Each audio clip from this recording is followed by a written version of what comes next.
Welcome to Dear Romance Writer, your home for the questionable advice for the bewildered and befuddled, random pop culture recommendations, and conversations about you feelings.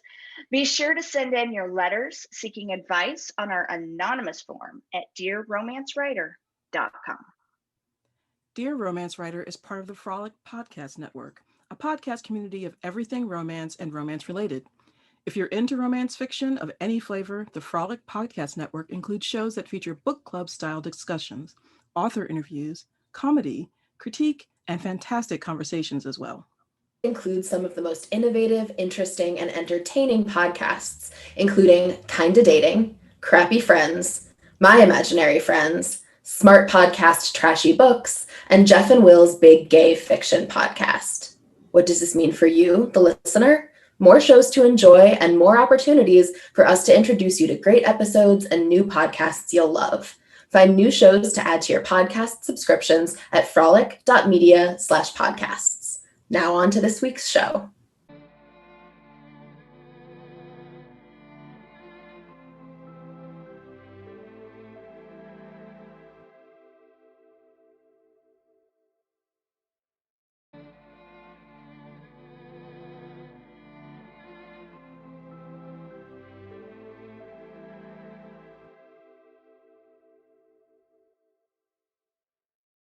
Before we get to our first letter today, just wanted to say thank you to all of you who are sending in your letters and direct messages and all of that, asking for advice. We love you guys. And quite frankly, be nicer to yourselves. You're awesome. But send in the letters. Heart fingers. Yes, the heart fingers. Let's see. So our letter today is from Minding My P's and Q's. I am a queer in my 50s, and I've been in a triad with the same two people for the last 12 years. They were a couple first, together for 10 years before they met me. Over the last couple of years, I've been growing apart with one of my partners, Q. Q's politics are getting weird, our interests are diverging, and I'm not attracted to them anymore. Things with my other partner, P, are great. We still connect, have passion, and love spending time together.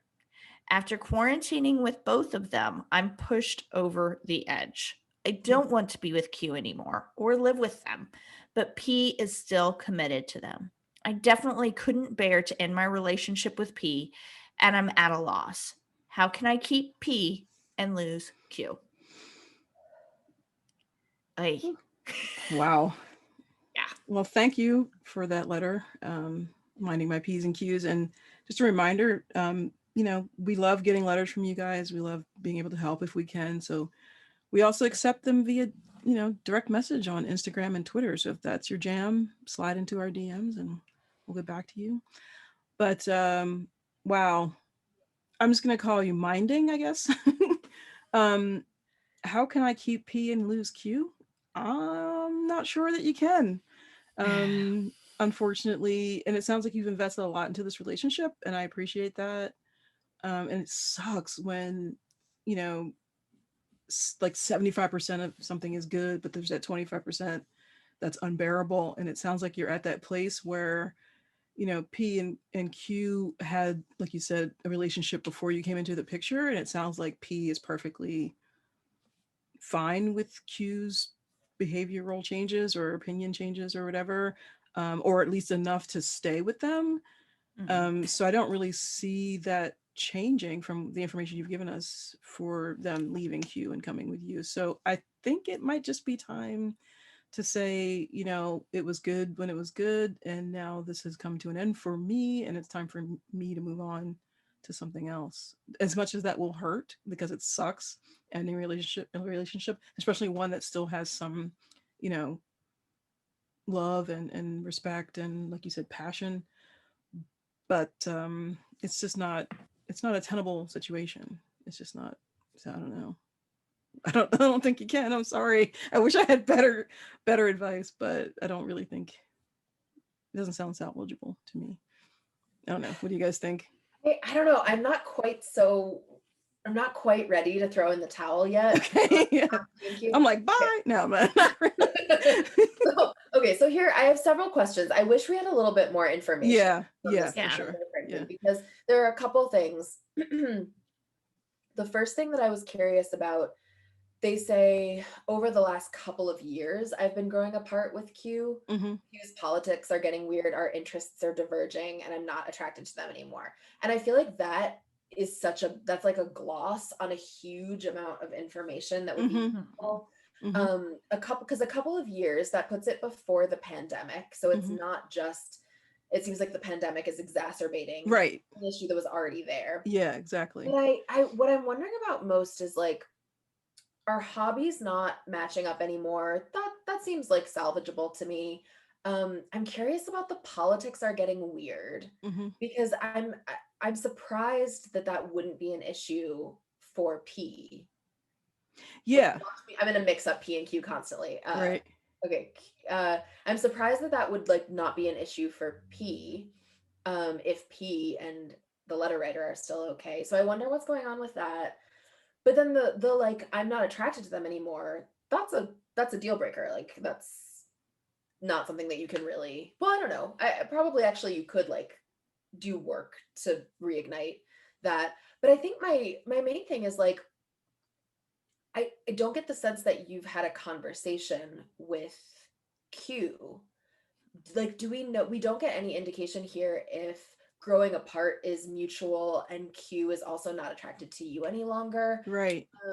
Is because if that's mutual, then is there the chance that you can renegotiate the contract or like the terms of your triad and both be primary partners to P, but not be each one another's Together. partners? Yeah. Right. Yeah. So like you're metamors for one another and both the primary partner of P, because that seems like if P is still committed, definitely don't want to do the like, I'm going to try to convince P to leave Yeah. for me. That doesn't seem in the spirit of anything about your relationship.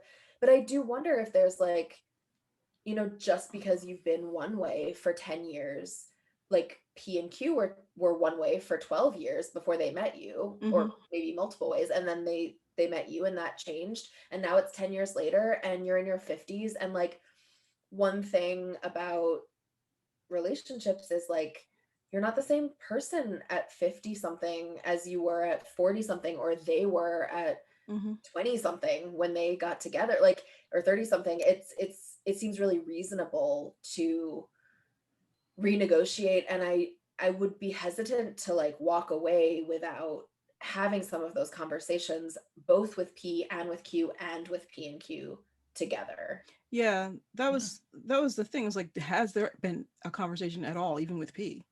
Like, Right. I can't Yeah, do and this. I that was can't be. You know what I mean? But that's why I was Yeah. like, well, given the information that you've given us, it's Yeah. time to move on. But like Roan Well, said, yeah. like, there's a lot of talking that needs to be done here, assuming it hasn't been done already.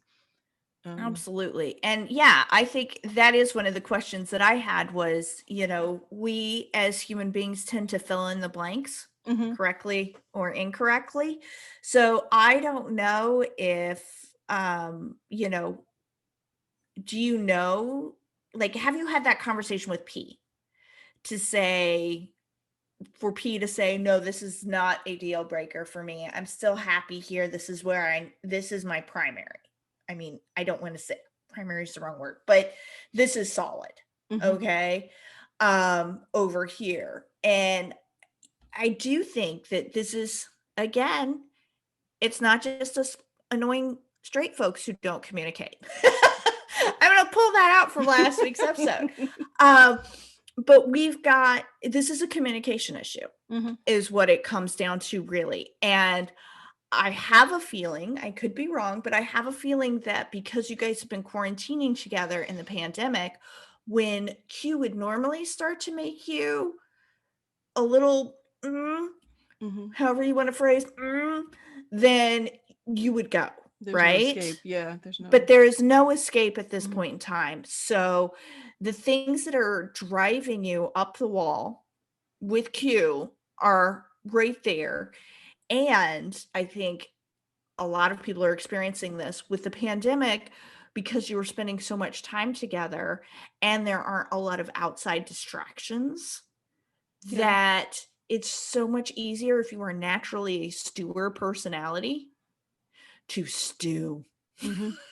So it's even harder to ignore or to brush past or whatever else you would normally do with the annoying things that Q is doing, right?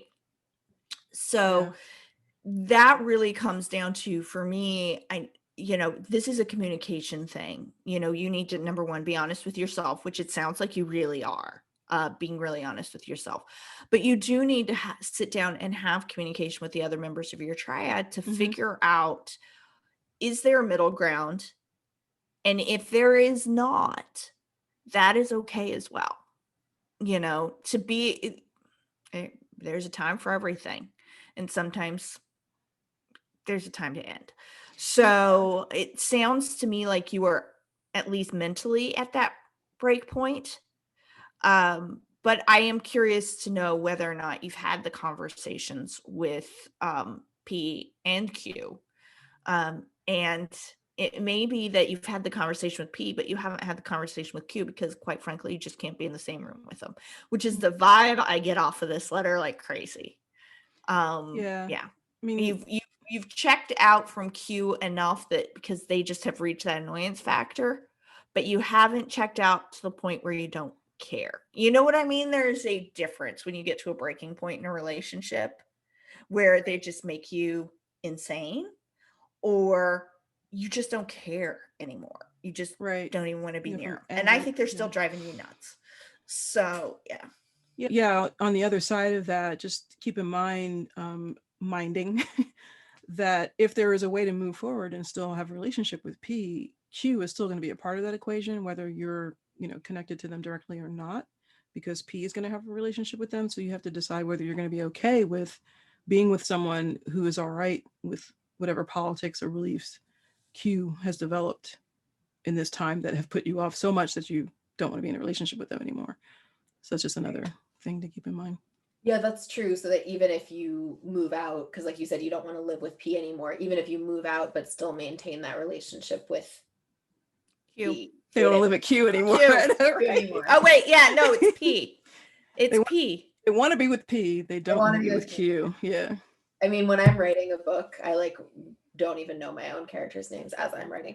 So even if you moved out and you didn't have to be as in close quarters with Q anymore, if you were maintaining that relationship with P, like Theo said, there could still be that issue, and there would then be other issues, which would be like trying to negotiate which time you spend with P and which time he spends with P, which would just be a different way of managing your relationship. And I think that if you've been in a triad for a long time, probably you are pretty good at discussing those things, or maybe not given your current pickle, but it would just be like understanding that anything other than a clean break from them will still require all of the communication, all of the emotional honesty and everything. So if you're feeling like not in a place with Q right now where you can have those conversations, then it might be good to take a little break, let everyone calm down, come back, discuss it when you can like process what the content of what they're saying without the irritation factor. Yeah, I worry in a situation like this where P becomes this like knot in the tug of war. You know what I mean? Yeah, there's a lot of conversation to be had here, and I hope that you guys can sit down and discuss it and just be prepared to either accept the consequences of being in a relationship with one and not the other, and what that might look like, or walking away and losing, the part that you still wanted. Yeah. But we wish you luck. Yeah, good luck. That's a tough one. It's really tough. Is. It seems like there's a lot of meat to the issue of one partner in a relationship changing, or both changing in ways that make you less compatible. So we're going to talk about that for a little bit, kind of dig in.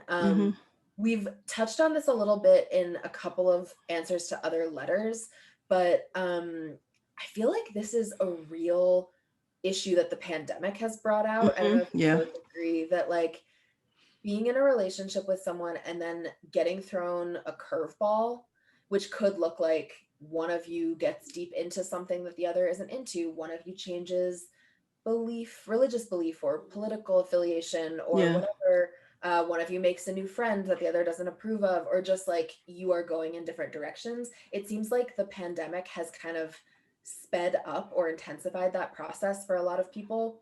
And I'm getting the sense from like the internet and friends and family that usually it's like the pandemic is just sort of intensifying something that was already there, not causing it. It's distilled it down to its purest form of whatever.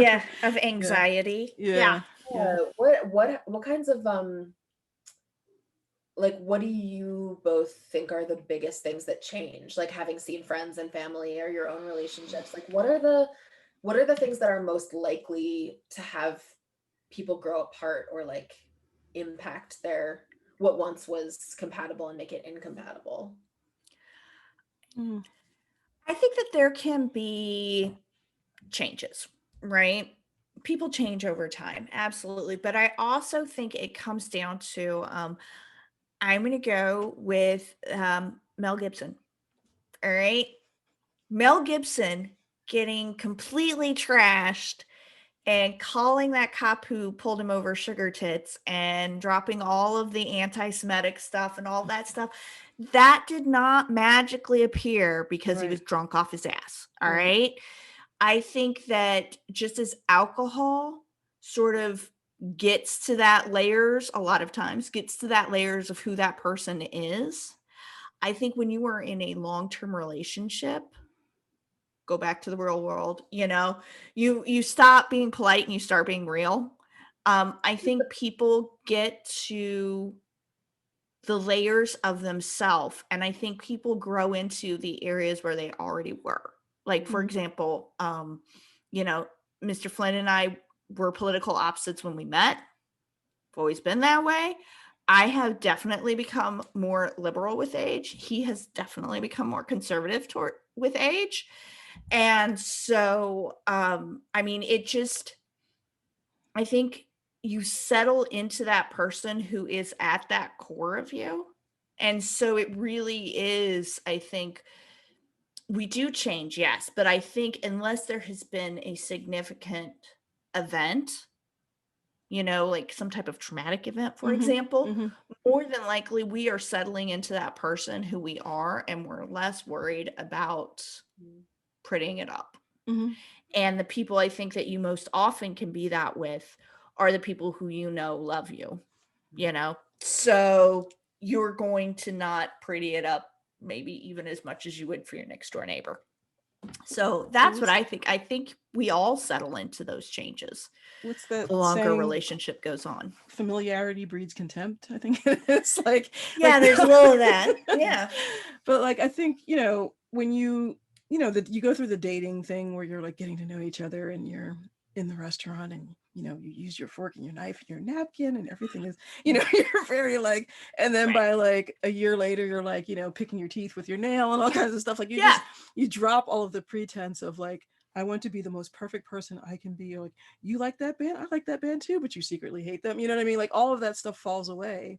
And the longer you're with someone, more of that stuff falls away. And so like Avery said, you are discovering yourself through the events that happen in your life, the jobs you take on, the friendships you have, traumatic experiences, loss, whatever it is, the birth of your children, like everything like is constantly changing who you are and what your core values are.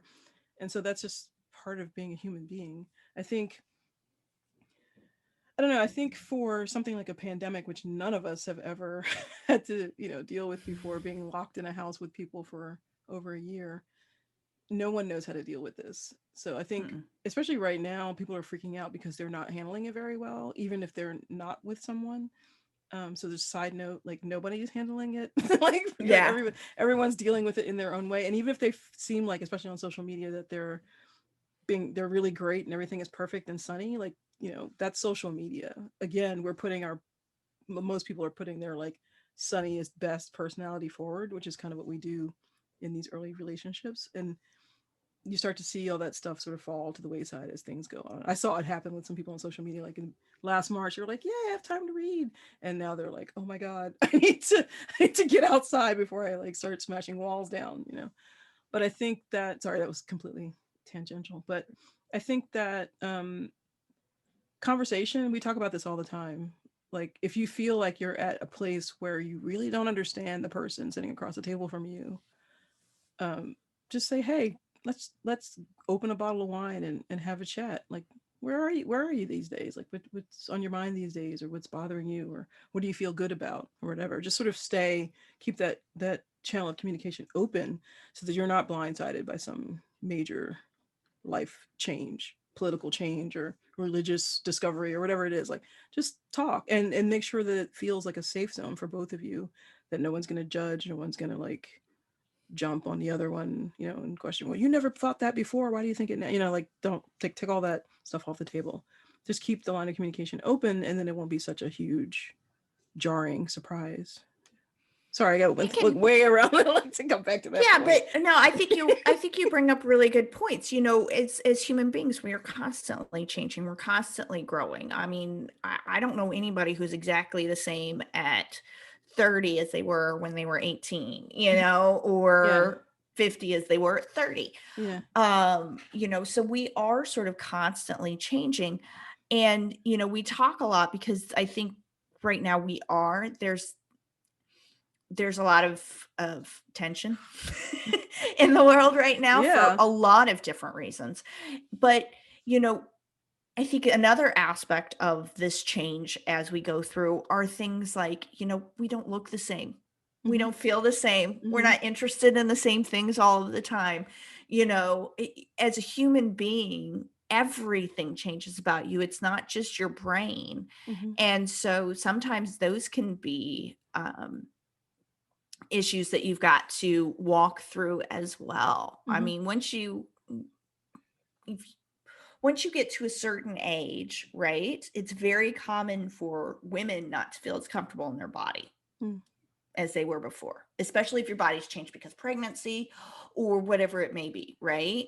So again, those are changes, and you hear the horror stories about the awful partners who were like, yeah, I look at her and I'm not attracted at all anymore. You know what I mean? And so those are changes as well that are sometimes we don't talk about, that we need to talk about as well. So I don't think those are such a big deal as like a personality change that can happen. But yeah, I mean, there are people that have horrible things happen and their trauma response is like a complete emotional shutdown, or maybe they become addicted to painkillers, or, you know, whatever it may be. Maybe it was fine when you guys smoked pot every night when you were 18, but now that you're 40, it's just not the same thing, you know? So there are those changes that we go through in habits and in thinking, but I do think we grow into the person that we were at our core in the beginning, for the most part. We used to laugh, like, you know, we used to call it the midlife crisis or whatever. Like the guy turns 40 and he buys the red sports car or whatever, but like there's like real physical, emotional thing behind that. Like he's getting older, maybe his hair is starting to, you know, losing his hair, whatever it is. Like he doesn't feel young and virile anymore, so he gets this thing to like replace their young virility that he thinks he's lost. But like that's a real thing that people go through as they get older, or even not even as they get older, just like life events happen, and they can have really like devastating psychological results on people, and they don't even realize that they're going through it. You know, like losing a parent, losing a child, you know, being fired from the job you love, whatever it is, and like they just go, okay, that's the thing that happened, and don't realize how much that's affected them, you know. And so like their behavioral changes and things like that, and they don't even realize like why that's happened to them, and the people around them are like, you've changed, and it's like, well, nothing's changed. I mean, that thing happened, but you know, that's the thing that happens to everyone, but everyone processes loss and grief and change differently. So you have to be kinder to we have to be kinder to ourselves. You know, I think we put a lot of pressure on ourselves to sort of like roll with the punches, and rather than deal with stuff, you know. I think couples, especially when they have like collective things that they deal with, like issues with children or parents, whatever it is, and they just sort of like, okay, we'll just work through that thing, instead of going, okay, how are you feeling? How are you processing this? Or how can I help you? Or how can you help me? That kind of thing. Anyway. Yeah, I think that's so useful to hear from both of you who've had these long-term relationships. I feel like I know that the longest relationships I've had are with friends, family, but with friends. And there's this thing that I can't quite account for, or maybe I just don't know how to describe it other than like a vibe or an energy where like there are certain people who I love them dearly, and I will always care about them. But when we're not in the same place or not like living together or seeing each other all the time, we sort of drift and it feels very difficult to pick things back up. And it's not necessarily that we've changed like in any significant quantitative way. It's that without sort of sharing the daily fabric of our lives, we're not connected. And then I have other friends who I can go like a year and not talk to them just because we both get busy, and then drop each other a text and like hop on a Zoom call and talk for 6 hours and feel like nothing has changed, even as we're being like, you did what this year? Like you fell in a gorge. How did I not know about this? Or whatever it is. And I don't know how to account for that, because I feel like that is something that is also at play in romantic relationships, the kind of like vibiness that like it's not the same thing as changing, but I do think sometimes when you fall into, you can be living totally separate lives even when you're in the same house, and it's like you're lucky if the person that you're in partnership with, if they happen to be one of those people who you could go a year without talking to and fall right back into it if they were your friend, because then it makes it easier to do what you were saying, Zio, to like open up a bottle of wine and be like, hey, so this fucked up shit just happened and we sleep in the same bed, and like I wash your hair sometimes, but we haven't talked about how you feel about this thing. That makes it easier, right? Whereas like if your partner, your romantic partner, is someone who you're in love and that's great, but they're also a person who, if they were your friend and you didn't see each other for a year, it would be really hard to get back in that groove. I feel like sometimes that same thing happens within a relationship where it's really difficult then if you haven't done the upkeep to catch back up. Yeah. And I wonder if it's like, I will now be thinking for myself, and I wonder if it's useful for other people to think about, like, if your partner weren't your partner but was a friend, which category would they fall into? Like, do you have the kind of relationship vibe where like you could go a year without seeing each other and fall right back into it? Or like the second you weren't together for a month or a year, suddenly it's like, everything fell apart. Yeah. Because I think that just might like speak to why sometimes it really feels like small changes or accumulated small changes can really pull people apart, and why some people like in partnership can both go through really huge, not the same changes, and yet still have this sort of like fabric that's shared. Does that make sense? Yeah. I think there's a care and feeding to relationships. Even the good ones, it's just the care and feeding may come easier for some folks than others, but there's care and feeding in every relationship and every type of relationship, and yeah, I think that has to happen with those. And I think there's a difference between personal growth and changes as we age and all of those things that happen, and like a complete personality split. So I think that you do have to care and feed all relationships, but you also have to know at what point in time are there changes that become deal breakers, right? And that happens whether it's a relationship that's we can not talk to each other for a year and bam, we're right here, but you did murder 16 people. So I'm gonna have to kind of take a step back. There are things that and who knows, maybe those 16 people deserved it and you're gonna be okay with it. This is a totally different kind of podcast now. Totally different. It's now revenge. But I think that kind of is the thing is every relationship, whether it looks easy or it feels easy, or it looks hard and it feels hard, every relationship needs that care and that feeding, number one. And number two, that knowledge of when are things complete deal breakers. Yeah. And you can love people. You can love people with all of your heart and not be able to be with them. Yeah. Whether that person is a friend, family member, a romantic partner, that happens. Not everybody that comes into your life is meant to be there forever.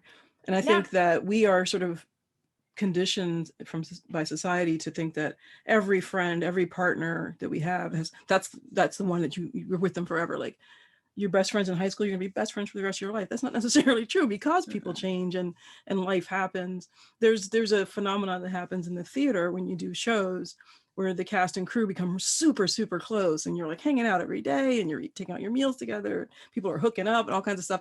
And literally like the night that the show closes and you strike the set and you're all exchanging information like, yeah, we're going to stay in touch, best friends forever. And like a month, 2 months, 3 months later, you don't remember their names. You don't remember anything about what you did together. There are a few that you might actually make connections with and be friends with and whatever. But the majority of them, like you never see again, you never think about again. And and you see them 10 years later, you're like, oh yeah, we did that show together. That was really cool. Whereas in that moment, they were like your entire world. And I think that happens with relationships too, and with friendships. Like you meet people and it could be like a huge spark and that's great. And you connect and you chat and everything is great. And then over time, it sort of morphs into like, hey, how you doing? Or like, I saw you see him at a thing, it's just a wave hello. And it almost feels like a failure because you had this connection with someone and it's not still there, and if you're someone like me, like you beat yourself up over like, what can I do to keep this friendship going?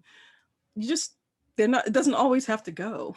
Like that sounds really like harsh, but like it doesn't always have to be a forever thing. Like some people just come in and out of your life and they leave their impression or they leave the gift that they had for you and then they go. And you do the same thing for other people. It's not always forever. It's true, and it reminds me for those children. Sorry, go ahead. There you go. I was just going to say for those children of the 80s like me, sometimes people are Mr. Belvedere in your life. They're only there long enough to help you out and then they move along. I was thinking Mary Poppins.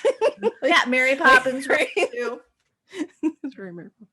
Were you going to say? All right, Roan, you go. No, it was fine. It reminds me of our letter, minding your P's and Q's, that it is so easy to feel like because you've invested 10 years in a relationship or 20 years or whatever, or 1 year, that like you need it's such a like messed up capitalist mindset to think you need a return on investment. Like, but I've given 10 years of my life to this relationship. And it's like, great. Well, wasn't the person's company the reward? Like, are you looking for a government payout or something?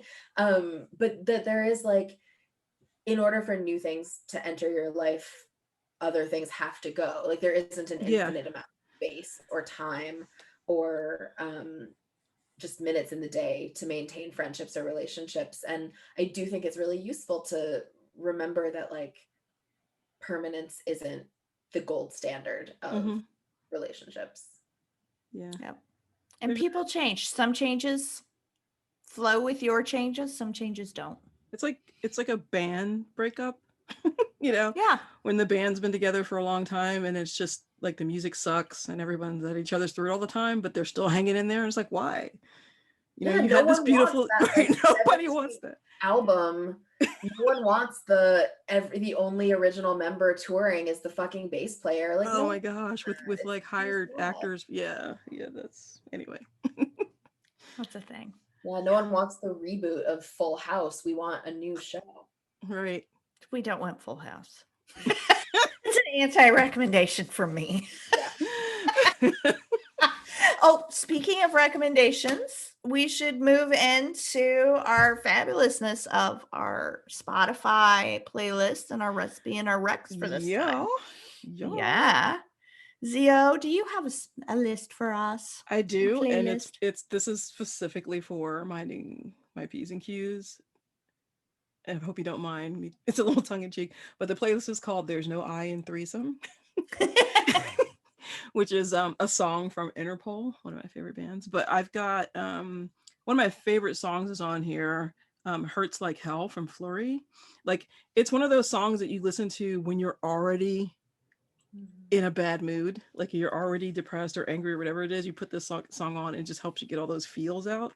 And it's the first one on the playlist, and then it goes into Gautier and Dua Lipa, and let's see who else is on here: Civil Twilight, Imogen Heap, Jill Scott, Beyonce. Like, it's Scott. there's a lot of really good stuff on here. Yeah, one is The Magic Number, is the one from Jill Scott, which is like the ultimate I am my own person anthem. Like, yeah, I think this is a really good one this week. So hopefully you guys will like it. Let me know.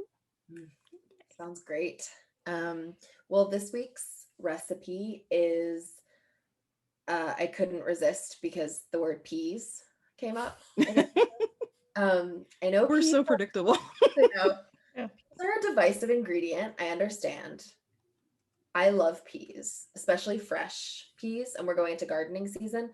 So this recipe is a bacon and peas quiche.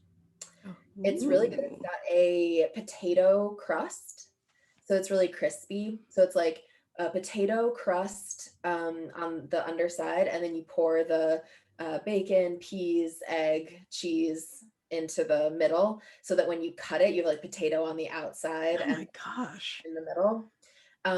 Peas. Okay, I want to make that. Well, I will send you the recipe. Subscribe to our newsletter and get the recipe. Oh, let me do that right now. Bacon and peas are one of my favorite combos. Obviously, you leave out the bacon if you're veggie, and add like a little bit of soy sauce or something to get the umami. But bacon and peas, if you don't like peas, I would venture that bacon with them might change your mind. And I put a little brie and a little Parmesan in with the edge to make it easy and melty and delicious. And it's real good. All right, I have a question. Foodgasm. I love cheese. Brie is my one cheese I do not like at all. Okay. So what would you swap out? Ooh, the brie. Do you Is it soft cheeses in general that you don't like? No, it's just brie. It really, it's so weird. I can't even explain it. It's incredibly weird, and I don't want an explanation. There you go. You just want to be next to me at the party because I will not take any of the brie. Oh yeah. I'll get it. Like chev. Yes. Okay. I would do a chev. It's like a little sharper, but it's I think it would do really. It would brighten up the bacon. Yay. Thank you for that personal advice. Just for me. Happy. I mean, I will personalize recipes for anyone. We're here for you. We're here for you. So recommendations for this week. I subscribe to way too many subscription boxes. Like, it's kind of embarrassing, but I love them. So I love your videos though. Your unboxing videos are awesome. I am a big dork. If you want to watch, they're on Instagram.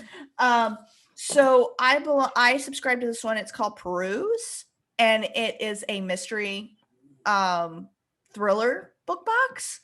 And they always have cute little things that go with the book. And then you get the book, and then they have like discussion questions and all that stuff. Well, they included, and I have it right here with me for those of you watching on YouTube. It's called The Wife Upstairs, and it's by Rachel Hawkins. Oh, her good things. That's on my list. God, it is so good, and it is all gray at the end, and I love that, especially in a mystery thriller. I will admit I like when things get cleaned up, but I also like when there are loose ends. I'm a little jealous as a romance writer. I do not get to write loose ends, so when somebody else gets to, I'm always a little jealous. But as a reader, I love it. Like, I love Inception, the movie, simply because of the gray. And Tom Hardy. Have you seen Tenet yet? I have not. Okay. I've heard crazy things about Tenet, so I'm interested. All right, I'm going to get there. I'll get there eventually. But The Wife Upstairs is sort of a takeoff on, I am not a Jane Austen fan. I know I'm going to burn in hell for that. Is it, which is the Rochester one? Is that Jane Eyre? So it's a little bit of a takeoff on that. Okay. And obviously it's called The Wife Upstairs. But it's really good. It is a fun take off as well on suburbia living, especially in the South. I mean, it's set in a very upper class, very rich neighborhood. But there's still, I mean, I don't know. I could pick out people in my neighborhood that would probably fit with that. And we are not in the rich neighborhood. So, but it's really well done. You've got your mystery, you've got a line of romance. It's all first person, one POV, heroine's POV. So, it's really good. Highly recommend it. It left me doing this at the end. So, which is exactly what you want in a thriller mystery. So highly recommend it. Okay. The Wife Upstairs by Rachel Hawkins. Yeah, I heard good things about it. Okay. Cool. My book, or my rec, is also a book. I read this a little while ago, but I wanna rec it here because I loved it so much. It's called The Catherine House by Elisabeth Thomas. Elisabeth with an S. It's a kind of like speculative fiction meets dark academia vibe. And I loved it so much. It's about Catherine House is basically like a college alternative. So it's sort of like a boarding school novel, but college age. So the main character, like if you get into Catherine House, you don't have to pay for college, which right there, it's speculative fiction on like our crap world.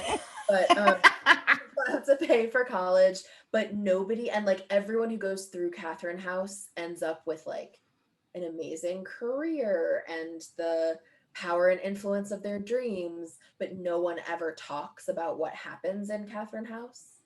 Ooh. And the main character is like a kind of apathetic, traumatized woman who accepts going to Catherine House because she kind of doesn't know what else to do with her life, and then slowly gets taken in by things there, or does she? It was lovely, and it's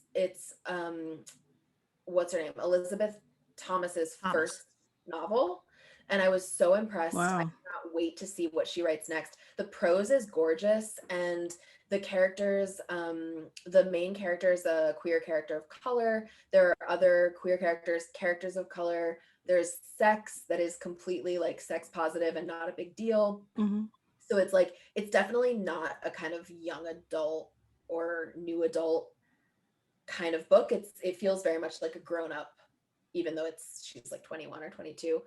So yeah, it's like if you like boarding school novels, dark academia, a speculative fiction turn, and some cool writing, highly recommend.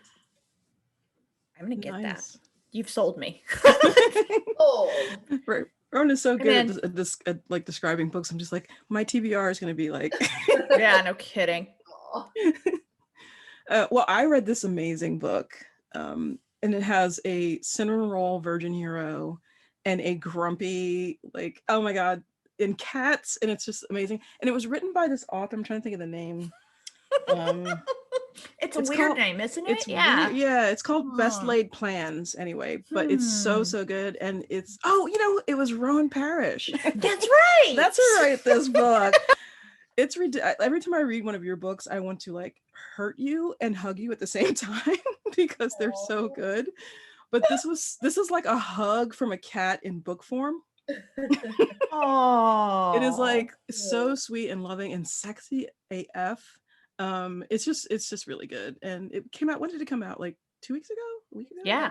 Something like it's that. New. It's new. So if you haven't read the first one, Better Than People, get that one first. Not that you need to read it before this one, but just to get to know, some of the characters. But oh my gosh, it's just so good.